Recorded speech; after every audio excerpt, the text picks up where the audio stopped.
Буквально несколько минут назад стали известны трагические новости из мира шоу-бизнеса и последние новости о антикоррупционном комитете Никиты Михалкова и его работе. Вот уже несколько недель подряд по обвинению в финансовом мошенничестве и получении крупной денежной взятки в следственном изоляторе города Москвы находится бывший заместитель министра обороны Тимур Иванов. Все жалобы и просьбы арестованного министра и его адвоката были отклонены. Тимура Иванова не поместили под домашний арест, а напротив направили в самую жесткую камеру с особыми условиями в следственном изоляторе. Тимуру Иванову пришлось распрощаться с одиночной камерой, где находится холодильник, интернет и телевизор.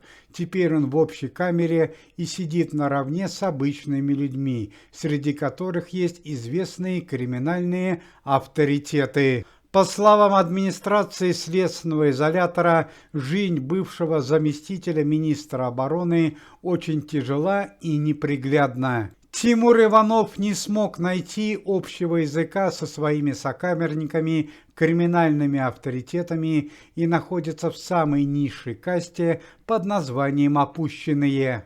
Тимур Иванов, привыкший обедать в дорогих ресторанах и отдыхать за границей, теперь по 2 раза в день моет полы в камере, носит еду своим сокамерникам и спит около санузла. К бывшему заместителю министра обороны уже никто не обращается по отчеству.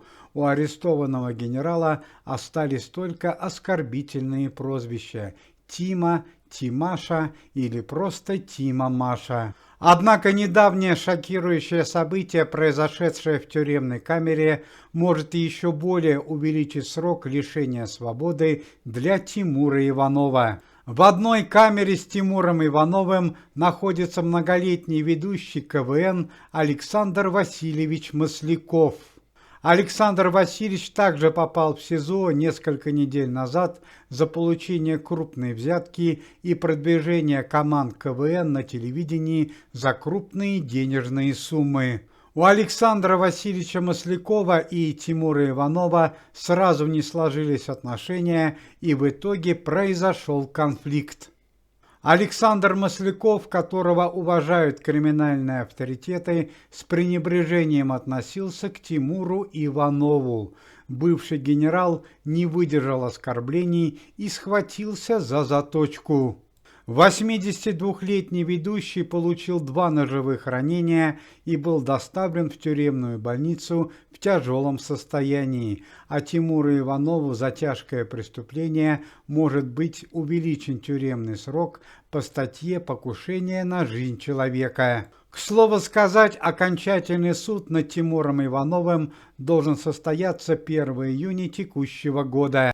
Но и по традиции последние новости о антикоррупционном комитете и его работе. Благодаря работе антикоррупционного комитета и полиции дочери бывшего министра обороны Сергея Шойгу, Ксении Шойгу, предъявлены новые обвинения в финансовом мошенничестве и получении крупных денежных взяток. Ксении Шойгу грозит пребывание в женском следственном изоляторе.